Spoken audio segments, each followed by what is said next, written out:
Jean-Pierre Bemba Gombo, vice-premier ministre, ministre de la Défense nationale et des anciens combattants, a effectué ce vendredi 9 février 2024 une visite de travail de 24 heures à Goma au Nord Kivu. Accompagné du chef d'état-major général de FARDC, Jean-Pierre Bemba est venu s'enquérir de la situation sur terrain et apporter un réconfort à la population de Goma et ses environs, mais aussi au FARDC. Ces derniers abattent un travail exceptionnel sur le terrain. À son arrivée, il a présidé une importante réunion au centre de coordination des opérations. Il était convié à cette réunion le chef d'état-major général de FARDC, les coordonnateurs des opérations, les gouverneurs militaires du Nord Kivu et les membres du comité provincial de sécurité. Une présence remarquable, celle de la force de la SADC et de la MONUSCO. Les questions sécuritaires et opérationnelles ont été passées au peigne fin lors de cette réunion. Aussitôt après, il a rendu visite au gouverneur de province. Il s'est fait accompagner du chef d'état-major général dans le territoire de Massissi. A-t-il indiqué aux médias sur instruction du chef de l'État pour réarmer les morales de la population des FARDC et des compatriotes Wazalendo. Tout est mis en œuvre, a-t-il précisé, pour la défense de l'intégrité territoriale et la protection de la population de notre pays. Nous sommes venus accompagnés de Kinshasa avec le chef-major général et sa délégation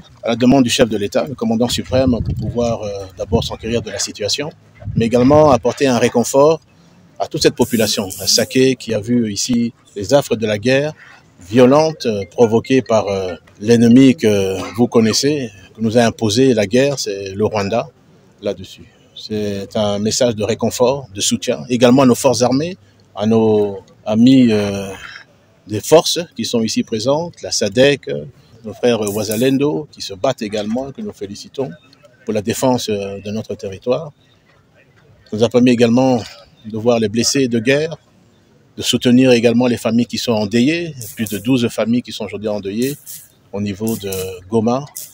Au nom du président de la République, on leur a remis le soutien également qu'il a envoyé afin de pouvoir quelque peu les consoler et permettre qu'on puisse enterrer dignement ces victimes de la barbarie d'un État qui s'appelle le Rwanda. En tout cas, je peux vous dire que tout est mis en œuvre pour que ça ne tombe pas. Tout est mis en œuvre dans ce sens. La population, qu'elle puisse être sereine, le chef de l'État ne dort pas, le commandant suprême ne dort pas, il jour et nuit, il suit la situation ici et comme je vous le dis, tout est mis en œuvre au niveau de nos forces armées pour pouvoir en faire en sorte que soit Saké, soit Goma et que ça soit protégé et que tous les territoires. Après ces courts séjours de travail, le vice-premier ministre, ministre de la Défense nationale, a repris son avion pour Kinshasa.